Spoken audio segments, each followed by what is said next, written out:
मेरे पिताजी के लिए बड़ी मुश्किल थी 6 बच्चों को पढ़ा पाना, पूरी तरीके से शिक्षा दीक्षा दिला पाना।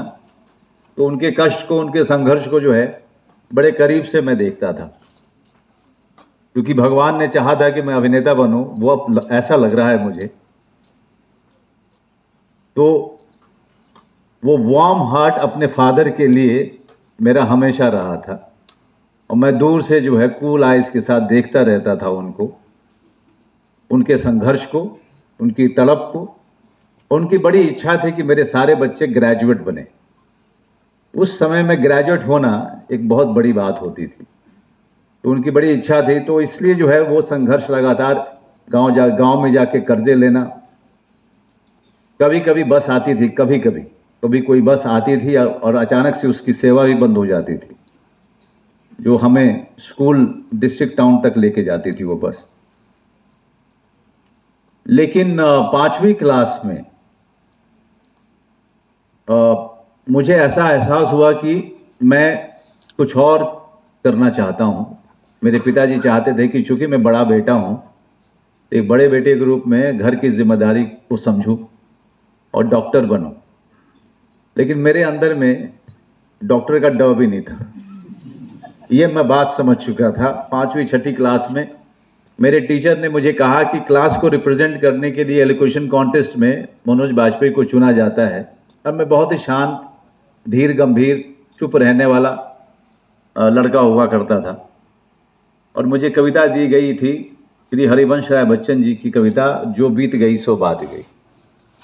तो वो टीचर रोज़ मुझे स्कूल के बाद मुझे सिखाते थे, रिसाइट करना सिखाते थे। और जब समय आया कॉन्टेस्ट का, तब इसी तरह के मंच पे जाकर के करीब पूरे स्कूल के सामने जब मैंने वो कविता पढ़ी थी, और जब मैं नीचे उतरा था और जो तालियों की गड़गड़ाहट थी, मुझे लग गया कि मेरा रास्ता डॉक्टरी की तरफ नहीं जाता है, मेरा रास्ता ये मंच है। और मैं यहाँ पर वो चुप रहने वाला, वो शांत, वो शर्मीले स्वभाव का बच्चा, मुझे लगा कि जब मैं मंच पे खड़ा था तब मैं अपने आप को एक्सप्रेस कर पाया। That was the only time I felt liberated. That was the only time I felt a lot of freedom. Freedom to be, freedom to move, freedom to say things the way I wanted to say.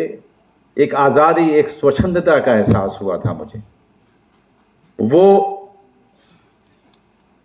उसको लेकर के मैं आगे बढ़ा। और हमारे school में, हमारे शहर में रंगमंच नहीं होता था, रंगमंच की कोई परंपरा नहीं थी, साहित्य की परंपरा थी, कविता पढ़ने की परंपरा थी। तो मैंने कविता पढ़ना जो है उस रास्ते को चुन लिया और लगातार उस पर काम करता रहा। जब मैं कहता हूं संघर्ष, तो संघर्ष ये नहीं कि मैं दिल्ली में थिएटर किया। संघर्ष ये सबसे ज़्यादा बड़ा नहीं था कि मुंबई जाकर के आप खाली पेट, बिना पैसे के आप काम के लिए संघर्ष करते रहे। मेरा संघर्ष सबसे बड़ा था कि मैं उस छोटी सी जगह से निकल के दिल्ली कैसे पहुंचूं। मैं उस छोटी सी जगह से निकल के मैं रंगमंच करने के लिए किसी ऐसे शहर में कैसे जा पाऊं, जिस शहर से बस भी जो है डायरेक्ट पटना तक की नहीं होती थी, जिस शहर में सपने देखना अपने आप में ही बहुत बड़ी मुसीबत का काम हुआ करता था। कि अगर आप सपना देख भी लें तो सपने को पूरा करने के लिए यहाँ से निकलेंगे कैसे आप। उसका कारण ये था कि क्योंकि ज़्यादातर बच्चे निम्न मध्यम वर्गीय परिवार से, लोअर मिडिल क्लास से आते थे। ये ज़्यादातर बच्चे जो है किसानों के बच्चे हुआ करते थे, गांव के बच्चे हुआ करते थे। उनके लिए वहाँ उस जगह को छोड़ पाना उस समय में बहुत मुश्किल काम था। जिस समय सिर्फ ट्रांजिस्टर हुआ करता था, मैं उस समय की बात कर रहा हूँ। हमारी तरफ जो है फ़ोन भी नहीं हुआ करते थे। फ़ोन गाहे बेगाहे जो है, अगर पटना अगर आप चले गए तो ट्रर ट्रर करके जो उस तरह के फ़ोन हुआ करते थे, जिसको छूने से भी मुझे डर लगता था कि पता नहीं फट जाएगा। वहाँ से मेरा दोस्त था, वो दिल्ली जा रहा था क्योंकि उसका भाई हंसराज कॉलेज में पढ़ता था। उससे मैंने निवेदन किया, रिक्वेस्ट किया कि मुझे भी ले चल। तो उसने कहा मैं ले चलूँगा, रिजर्वेशन होता है ट्रेन में ऐसा सिस्टम होता है कि रिजर्वेशन कराया जाता है उसमें बर्थ का, तो तुझे भी रिजर्वेशन कराना पड़ेगा। मैंने कहा यार मैं तो नहीं जानता, मुझे ले चल, क्योंकि मेरे पिताजी के पास पैसे तो नहीं होंगे, तू मुझे ले चल। उसने कहा तू एक काम कर, तू बस 150 रुपया जुगाड़ कर ले। और वो 150 रुपया अपने पिताजी से मैंने कहा कि मुझे दे दो, मुझे दिल्ली जाना है। तो उन्होंने कहा दिल्ली क्या करने जाओगे? मैंने कहा मैंने अब डॉक्टरी करने का जो है इरादा छोड़ दिया है, अब मैं IAS IPS बनना चाहता हूं। मैंने उनको झूठ बोला। तो उन्होंने कहा ठीक है, लेकिन मैं 150 रुपया दे रहा हूं, इसके बाद कुछ नहीं दे पाऊंगा, क्योंकि मेरे 5 बच्चे और भी हैं, तो मैं इतना ज़्यादा पैसे मैं महीने के महीने नहीं दे पाऊंगा, तुमको देखना पड़ेगा। तो मेरा दोस्त रविंद्र चौधरी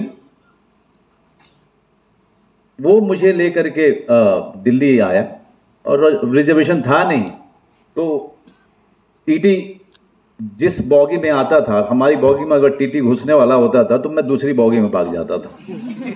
फिर दूसरे से तीसरे में, तीसरे चौथे में, फिर अगला जब स्टेशन पे कभी रुकी, मुगल सराय में जैसे ट्रेन रुकी, तो फिर मैं भाग के पीछे वाले बॉगी में चढ़ता था।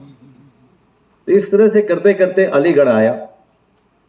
जब अलीगढ़ आया तब तक जो है वहाँ अलीगढ़ में लोकल लोग उस समय ट्रेन में चढ़ा करते थे, और लोकल लोग दिल्ली जाया करते थे काम करने के लिए।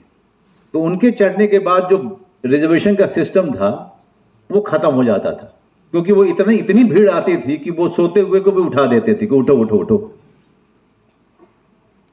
ये जद्दोजहद रही बचपन से मेरी दिल्ली तक पहुंचने की। क्या बात है। सभी को पता है